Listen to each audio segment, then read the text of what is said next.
Hi everyone. In this lesson we're going to focus on pulley problems, so that's just exam questions involving pulleys.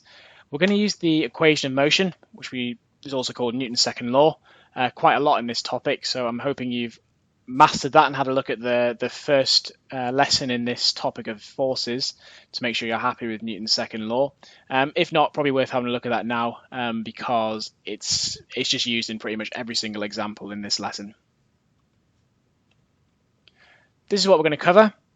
We're going to have a look at modelling assumptions. So these are things we assume about systems, about pulley systems, to make them easier to do the maths for.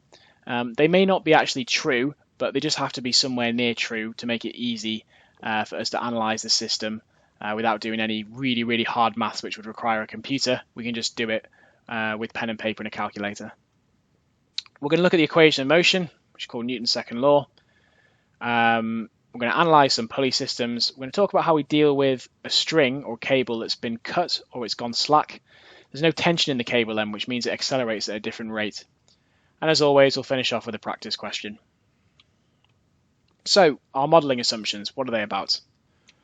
One of the assumptions we often make is that cables and strings are light. If something is light, it means it's got no mass. It's not like we use it in everyday speech where we mean something doesn't have much mass. We're actually saying here that it's got no mass in maths. It's an assumption that something has no mass at all and therefore has no weight. Gravity doesn't have any effect on it at all, so the force of gravity doesn't act on an object that's light. We also assume some things are smooth. This means we're assuming that there's no friction between a surface and the object that passes over it. That's obviously almost never true, but if it's nearly true, it can be a good simplification, but we don't always assume this. We can take into account friction in these questions. One thing we'll always do is assume that the pulley is smooth. That's quite an important assumption. I'll discuss that in a second.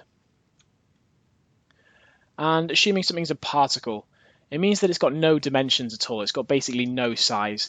It's basically a point mass. It's just mass concentrated on an infinitely small area.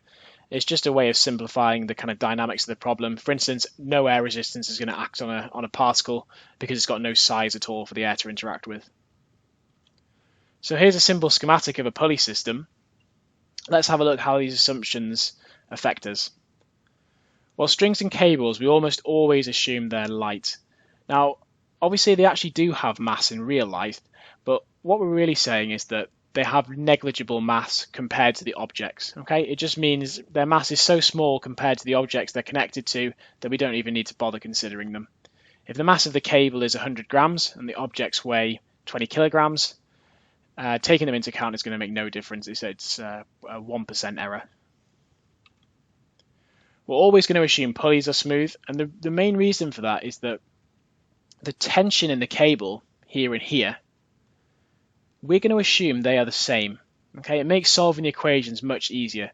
Now that wouldn't be true if the pulley wasn't smooth. If there was friction, they actually could have different tension on different sides of the pulley. But because we're assuming it's smooth, these two tensions are going to be exactly the same, and it means we've only got one variable to solve for. It makes it much easier to solve the equations. We assume objects are particles, so they don't experience air resistance at all and they have no size. And finally, we sometimes assume that surfaces are smooth, so we're assuming there's no friction there and that we can ignore any forces from that. However, sometimes we're told that there's a constant resistance of 50 newtons, for instance, and we do need to take account of that in our equations for motion.